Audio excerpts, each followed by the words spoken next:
This is day 4 of the February 91 7-day retreat at Springwater.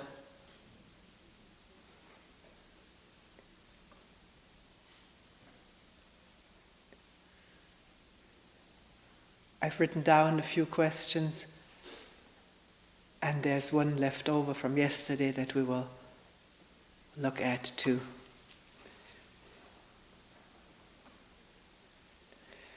What is the difference between listening to the dripping rain and hearing someone having difficulty with their breathing?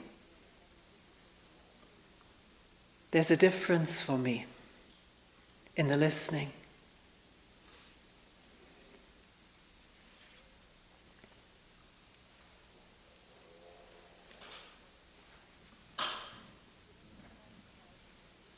You only talked about our little personal discontents.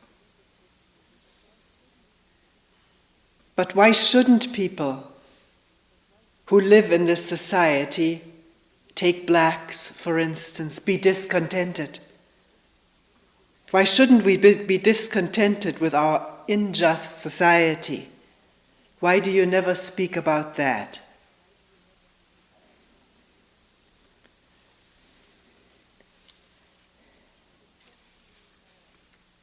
In questioning violence, war,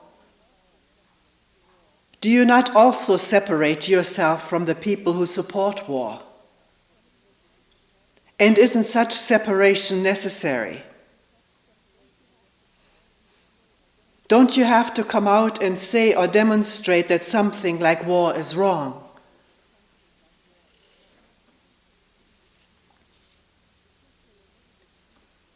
A particular limited movement toward raising awareness, like, for instance, Greenpeace, is good because it starts some people to question and look and maybe go further with a question than the original movement.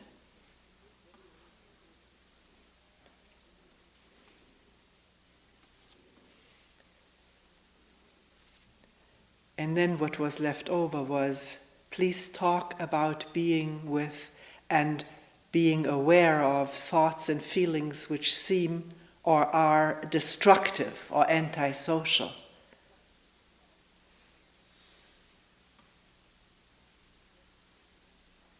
Are there suggestions which you might give for being more open so that one may thoroughly air out such experience? I found very few people with whom I could beneficially discuss this, as there's usually a wall of resistance. And this seems to make it harder for me to be fully open to awareness within my own mind. Further, please talk about evil. It seems especially appropriate with a war going on.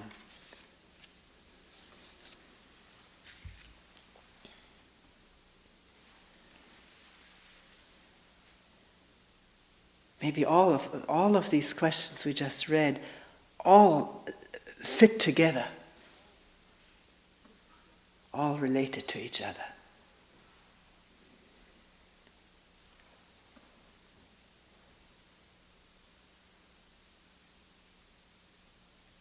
Needn't we demonstrate and voice discontent with our society? Why shouldn't a black in the ghetto, a person asks, be discontented? And what you seem to imply is just be with the discontent. Why shouldn't he, she do something about that? Isn't doing something about social injustice, war, the despoiling of the environment, isn't doing something about that like Greenpeace, even though it's a limited movement, raising awareness so we may start to look and question, or question and look.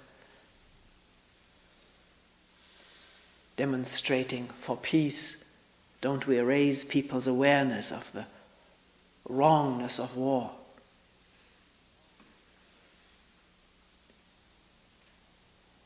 So that more people maybe question the rightness or wrongness.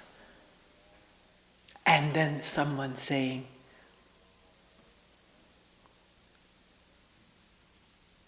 there's such resistance to looking at violent, antisocial movements, feelings within myself.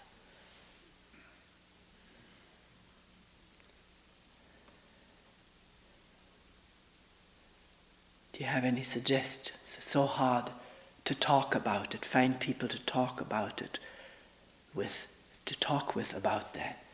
Because such resistance to revealing it, a resistance to looking at it or to revealing it to others. That there are violent and antisocial feelings in myself.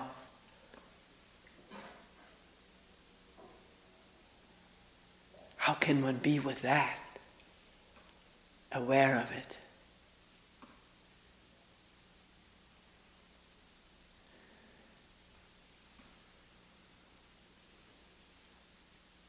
Why the resistance to looking at it?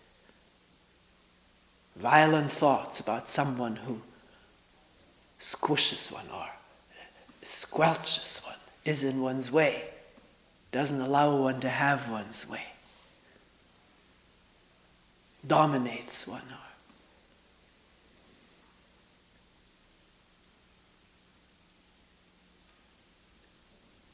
is making off with my friend, my husband, my wife.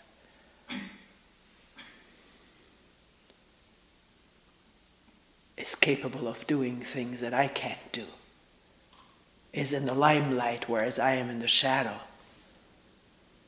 Why the resistance to looking at the violent feelings or angry feelings, envy or resentment that does come up in human beings under such conditions? And also due to having been in such conditions, lifelong, having been overpowered as little children, all of us were overpowered at one time or another, be made to feel helpless or humiliated by the elders or the brother, sister, or father, mother, teacher, priest, blamed maybe in public, humiliated, laughed at or ridiculed. And if something that reminds us in the least bit of such earlier situations, the violent feelings arise, maybe just in fantasy, never to be spoken about or voiced or expressed. Why the resistance to look at it, to feel it, be in real intimate touch with it? Hear the inner voices, the crying out, the lashing out, see it when it happens. Be aware of it, that this is going on. Why the resistance?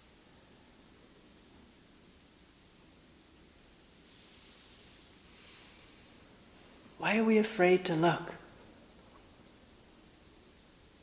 Or don't want to look? Or can't look? What's in the way?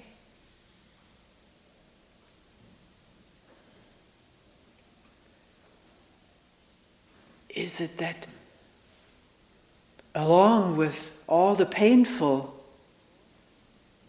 experiences, since earliest times, painful, hurtful, humiliating, enraging experiences that we've had and that are someplace deposited in the memory, as memory?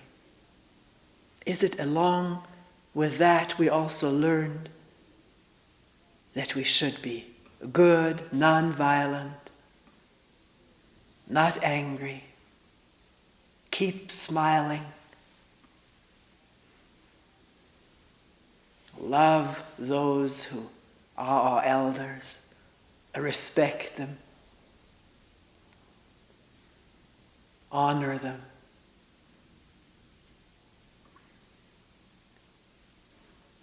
Not be like those people who are out of control, who are bad, social misfits,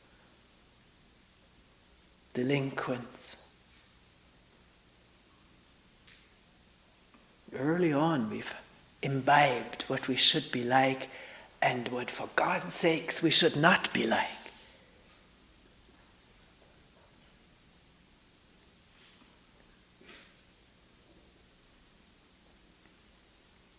Growing up in Germany, there was a book which I read, I don't know how many times. It was read to me and I read it myself. It's all about the evil doing. What is bad for a child to do. Depicted in the series, like the comics here in this country. The one who doesn't have his fingernails cut. The one who rocks at a table and instead of sitting straight, holds onto the tablecloth and eventually everything falls down. Sounds ridiculous, doesn't it?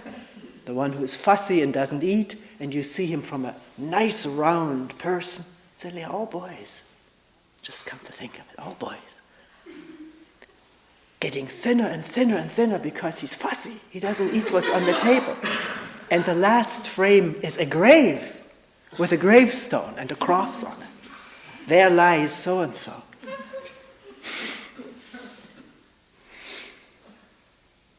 Interestingly enough, and there was also a story about a little white boy making fun of a black boy who's walking happily along.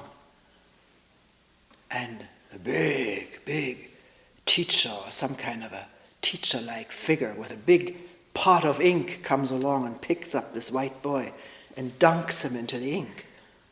Picks him back out and now he's black to see how it feels. Playing with matches.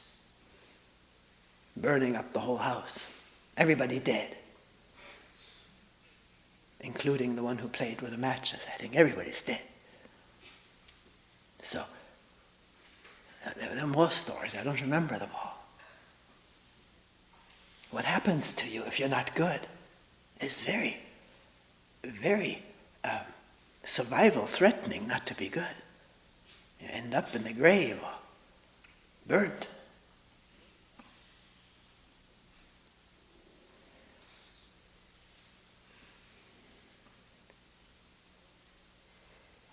Of course, to offend the parents, it's easier in this country. At home, you just didn't do that. You knew about it. You knew you couldn't do that. To criticize or offend your parents.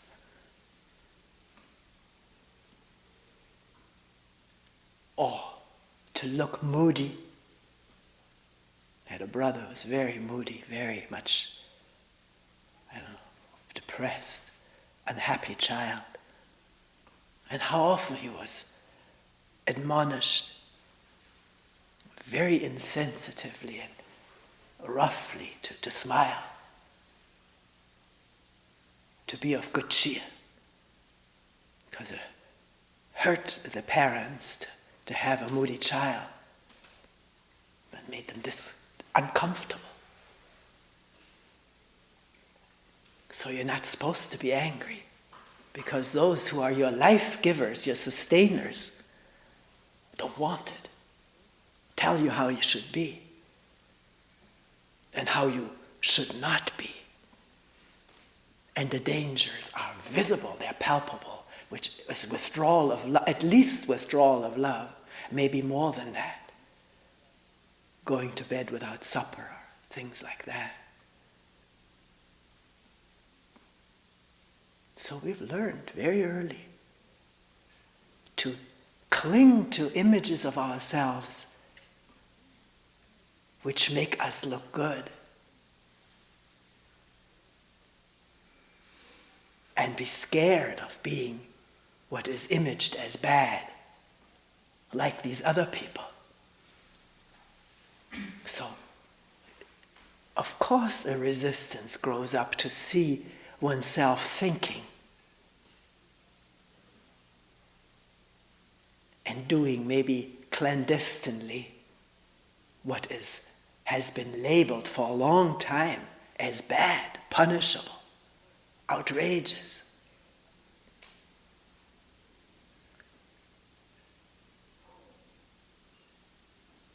That's why we can't look at it when it surfaces in ourselves, or the resistance comes up to do that, to look, to acknowledge, to see it, to intimately be with it, the anger, the antisocial tendencies, wanting to do someone in.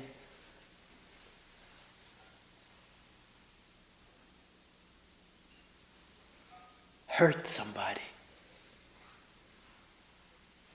Get somebody out of the way. See him or her killed. Maybe kill him or her oneself. We do have it in our even everyday language. I could kill him. I could strangle her. I was quite amazed how much when we were having our child, then you of course associate with people who also have children. In touch with each other, how often parents in the presence of their children said, this morning I could really have killed them.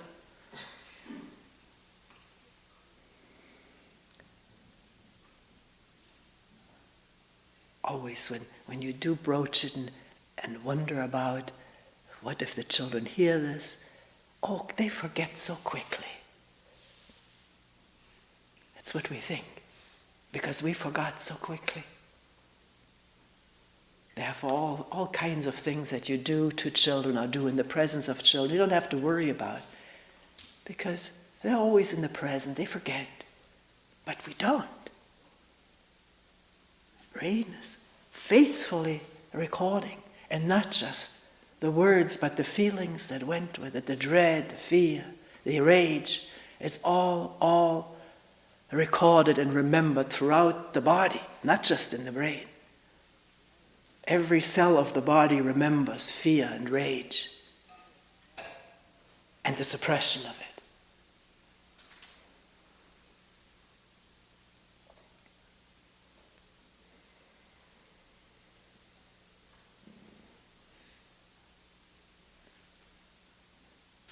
And then maybe someday when some opening occurs, some let up, by opening I mean let up of suppression, then the rage breaks out like a volcano erupting, and someone is indeed murdered or killed, raped.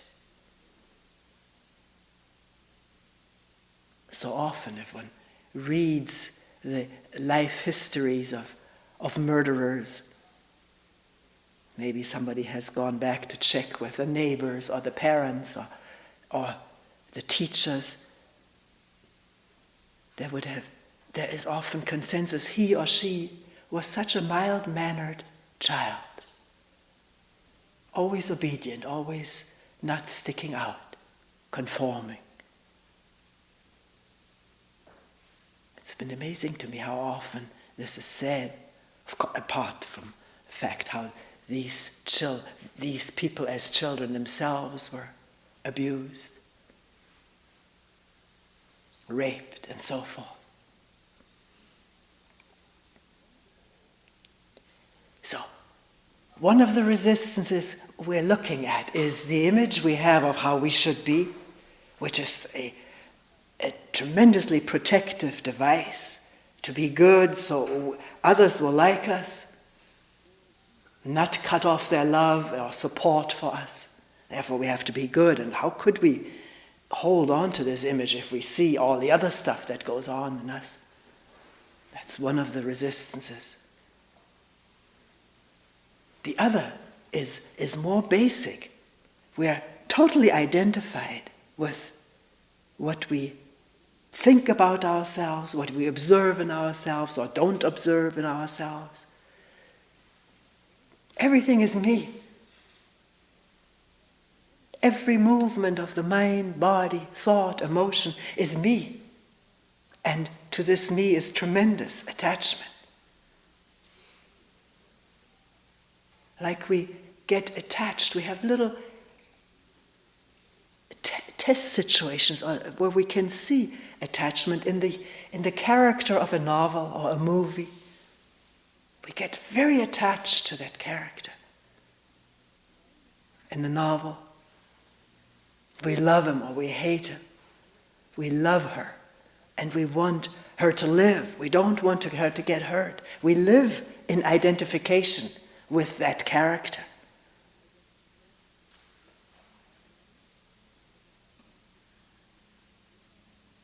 Crying when the hero or heroine dies, is killed, or has an accident. In the same way we identify to ourselves as the main characters of our story. It's the same process. Loving that character or hating it, but attached to in either of these emotions. This is me, and this me has continuity. I'm attached to the continuity of the story of myself, to the future that I visualize or fantasize. I'm attached to that, to my past. Attached means this is me. I love that. I don't have to express it. We all know that, don't we? We can look at it.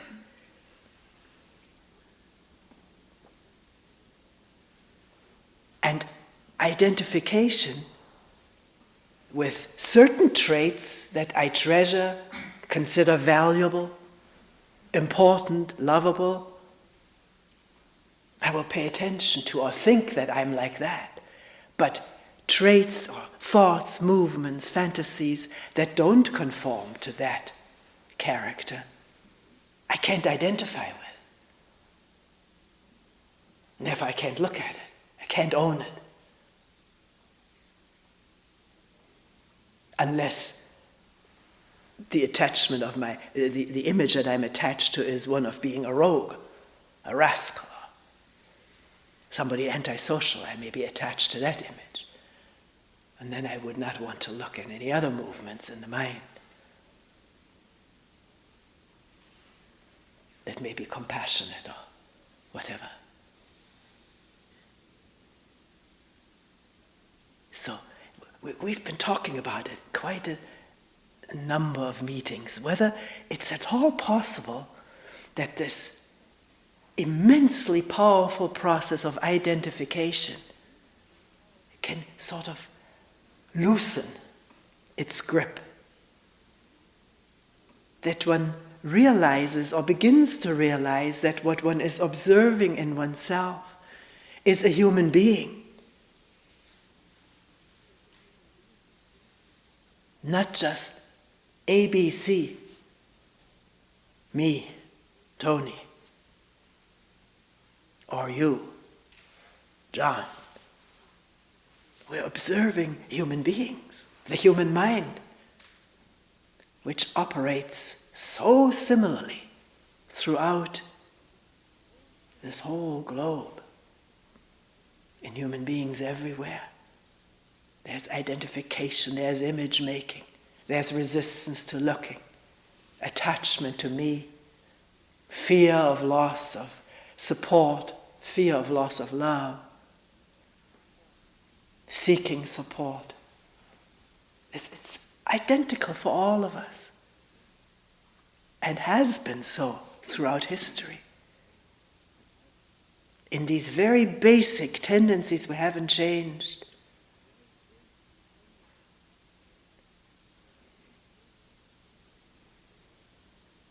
It's not just a blank statement that is being made. One can look at it by looking at history. The history of wars. Studying history, at least in Germany, was studying wars and kingdoms, beginnings and endings of kingdoms. often ending with the murder of a king or other kind of national unities, and their antagonists. You studied all of that.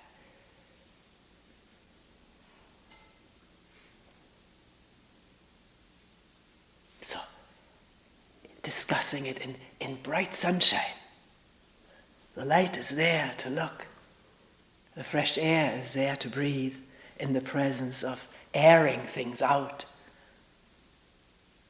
Yes, there are antisocial feelings, fantasies, to look at them and not to make a thing out of it, meaning, oh my God, how bad I am. Then it becomes woven into the story and becomes me or not me. It needn't. It can be looked at so simply, without all the complications of identifying with it.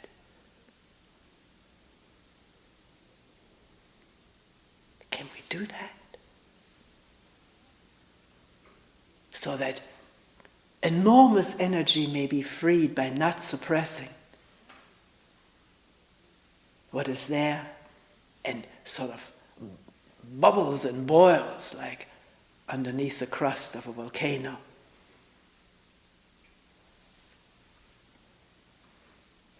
Makes us sick subterraneously.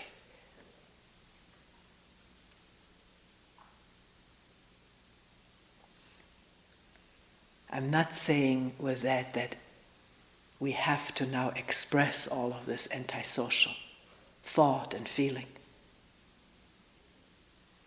There are schools of thought psychology that say you have to express that in order to get rid of it. I'm not sure about that. May be helpful in certain cases. And maybe particularly if it's a safe situation in which the person toward whom one expresses that does not immediately fight back or later fight back, carries a grudge, because then one has to deal with that. And that may be too frightening to then even look at what's in oneself. The fear of what this will do to my relationship with others. But to look at it by oneself, there's no danger in that. And if it's really clearly seen, reveals itself in all kinds of layers, whatever layers there may be.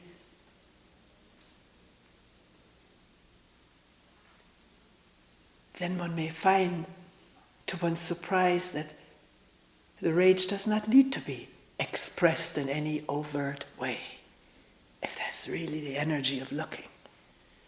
Maybe together with people who are also looking, not pointing fingers at one of the members in the circle, but everybody looks into oneself. And we're looking at the same thing together. Not being singled out as the one who has this anger or has done this antisocial act.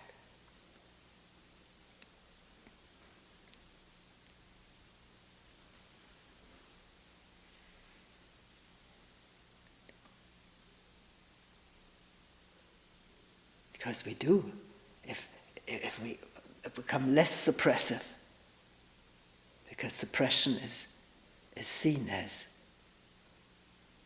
dangerous. It brings about sickness,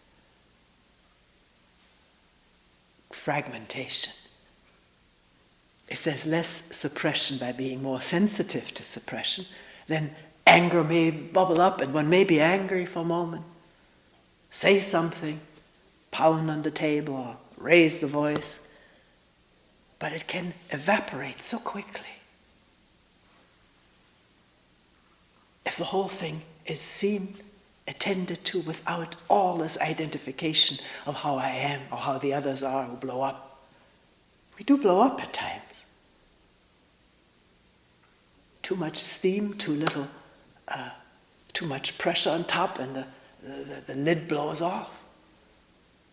Steam escapes with a whistle. But why does anything have to be made of it? In others or in oneself? Can it blow away like a cloud? It's easier to do that if we're not identifying all the time with how I am, how I should be. But we see how we are this instant of blowing up. And then it also becomes easier to say to somebody, I wasn't really angry at you, I just had to blow off steam. Didn't mean you personally. Sorry about it, or something like that. Which is not groveling. It's just explaining something very factually. Which somehow or other we were never able to do when we were little. At least I was. It wasn't given. The situation wasn't made for it. It was instantly bad. You knew it was bad before it happened.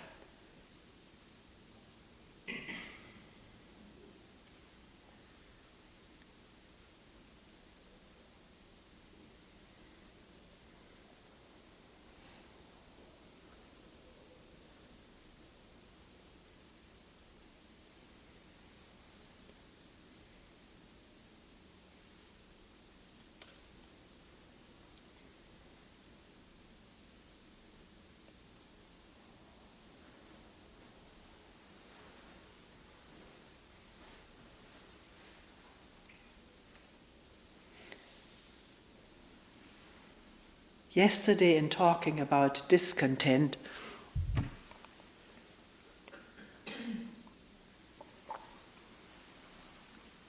I was not implying or trying to say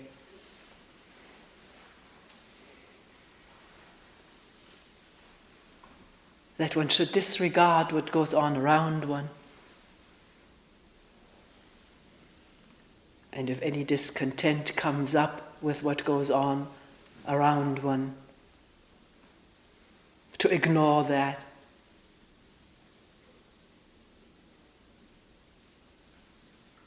To, as it were, be one with the discontent.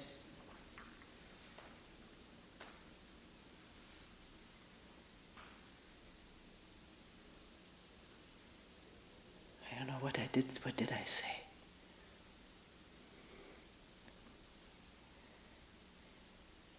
To go to the root of it, which does not imply that everything that goes on in us or around us is fine or good or needs to be accepted.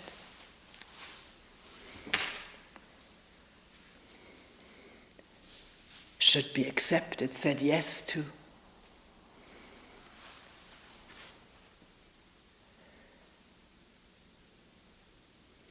Supported.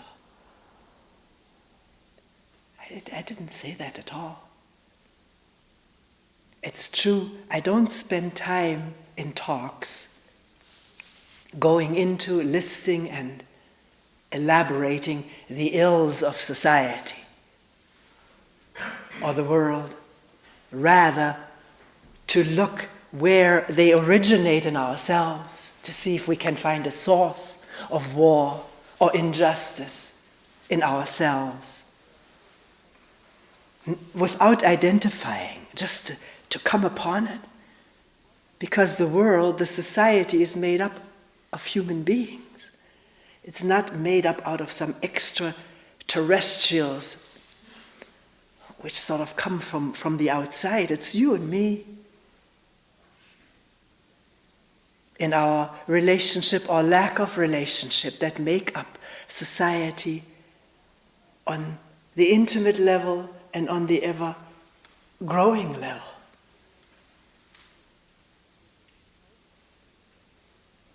So ego trips, if we use this word for a moment, that go on between you and me, so we can't communicate with each other, we're in competition with each other. Try to overpower each other. Not subordinate to the other. these things that go on between you and me, or may go on between you and me, go on between Bush and Saddam Hussein.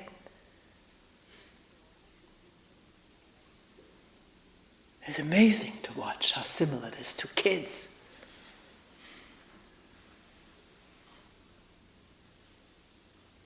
Trying each other out, egging each other on, trying to best each other, outdoing each other.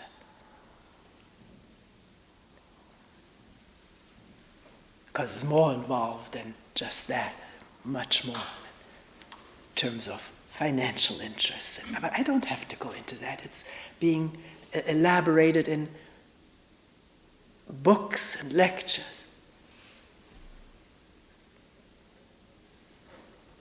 What we can do here, and what I can do in a talk, is to see if we can shed light on where this originates in ourselves.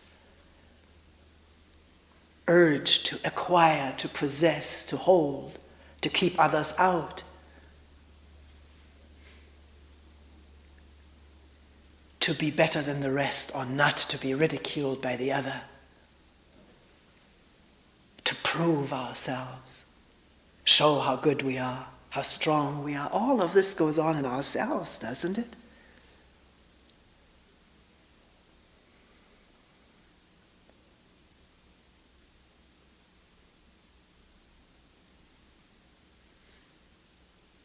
Is there any doubt about that? One person said, I would not climb a plane and drop bombs onto trenches or cities. I just wouldn't do it.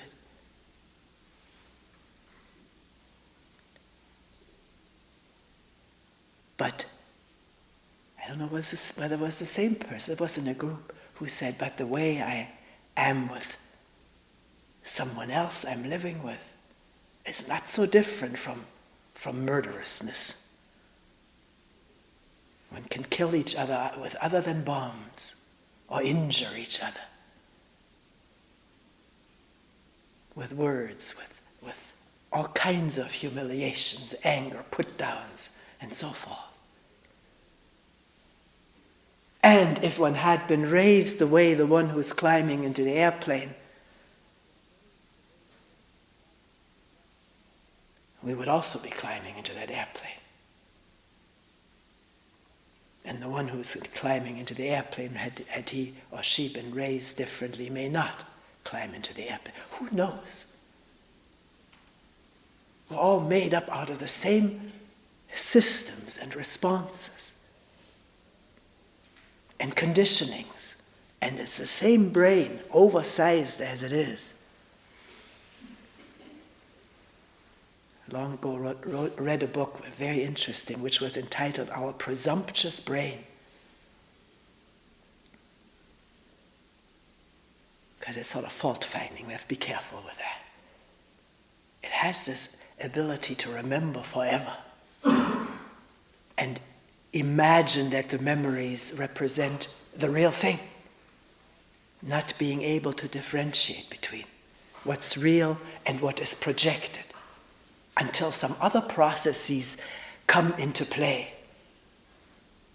which have nothing to do with image making, or with these very mechanical, very automatic, cerebral processes. It has nothing to do with that, to shed light, to have insight. These are different. It's a different process altogether. And until that sets in, we don't see what we're doing. We're ignorant of what we're about. Whether we've gone through college or have dropped out of grade school.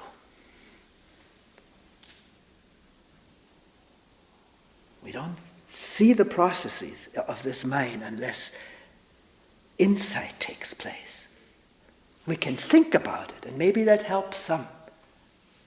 Replacing one set of thoughts, which is very destructive, with another set of thoughts which is more peaceful. But this doesn't endure as long as there isn't directly seeing.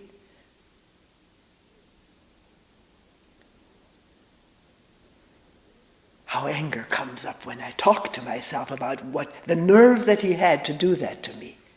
Saying that already gets the juices flowing.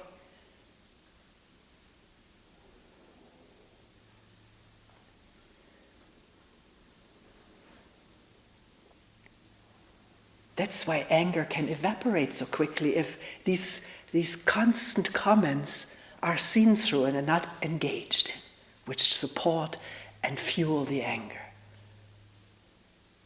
If one sees that, one doesn't have to go on with it, and then the anger is just an organismic momentary upheaval, and then it's gone.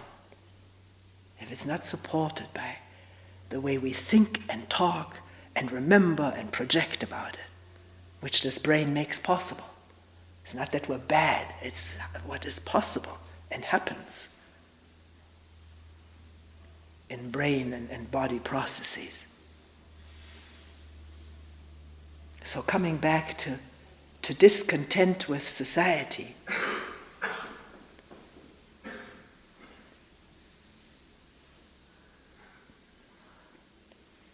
having movements like peace movements or Greenpeace movements, which may raise awareness of the wrongness of war, but we've had them. We've had tremendous success, so it seemed, with peace movements in the last war. It is said that they were, in fact, the most instrumental in ending the war, but we're in one again. Because we have peace movements again. One person told me yesterday or this morning about a peace move, a countercultural hall in which some meeting of movements took place, and two peace movements had reserved separate tables, and they weren't talking with each other, the members seated at each table, because they had different ways of going about it. And there was, as she put it, war between them.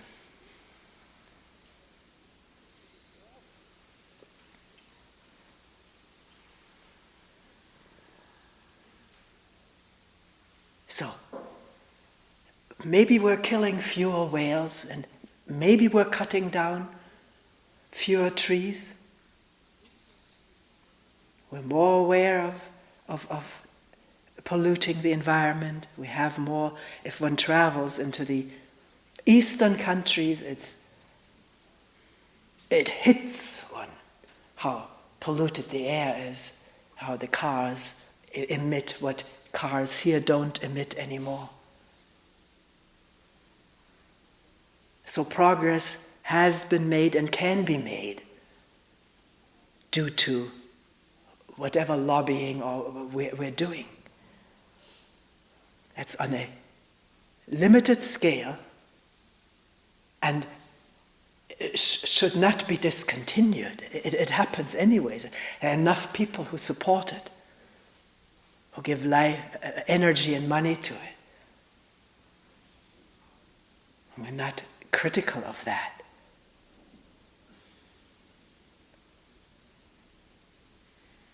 And if nobody said we can't go on with this, something has to change, then there wouldn't be any lobbying groups who work or Greenpeace groups who try to, with whatever means, to keep the forests standing or the whales from being shot. Maybe shooting a few humans in the process. I've heard that this has happened. But if we don't understand, each one of us, how enmity, adversity, violence, anger, bearing grudge, competitiveness, all of that comes into being in oneself through image making, image remembering, and the linkage of the image to every fiber and organ and gland in our body. If we don't understand that and witness it, see it ourselves, we're going to continue being the victim of that, or under the power of that, which is being victims. Without knowing that it is so, we may think we're emancipated, but but we don't see what's going on in his mind and body. This is why this work of looking, questioning,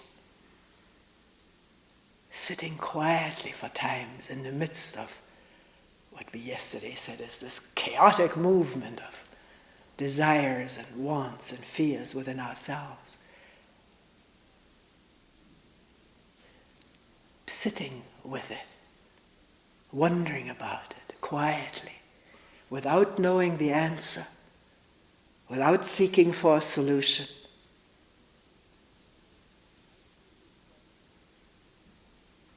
Just looking what's there. Meeting it without resistance.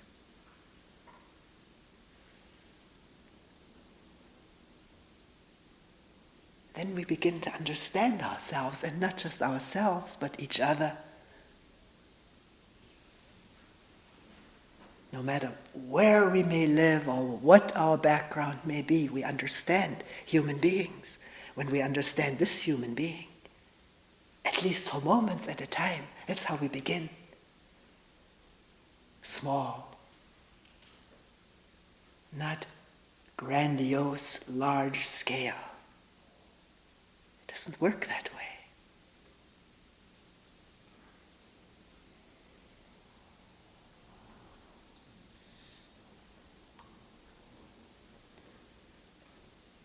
As to the remaining question, oh no, it's too late. There's more days to come.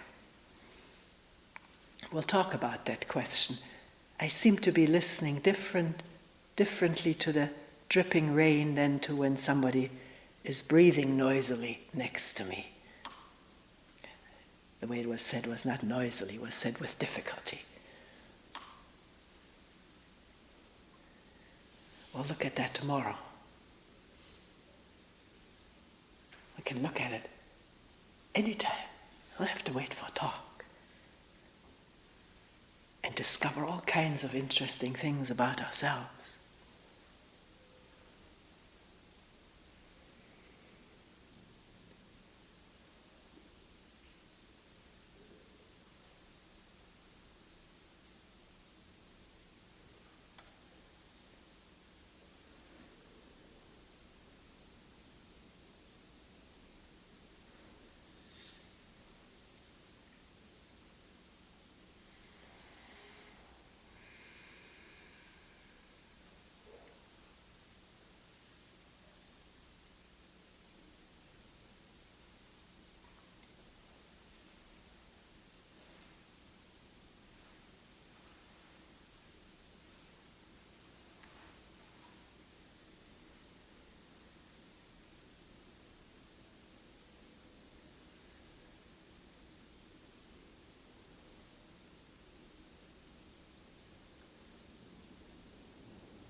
We will end here for today.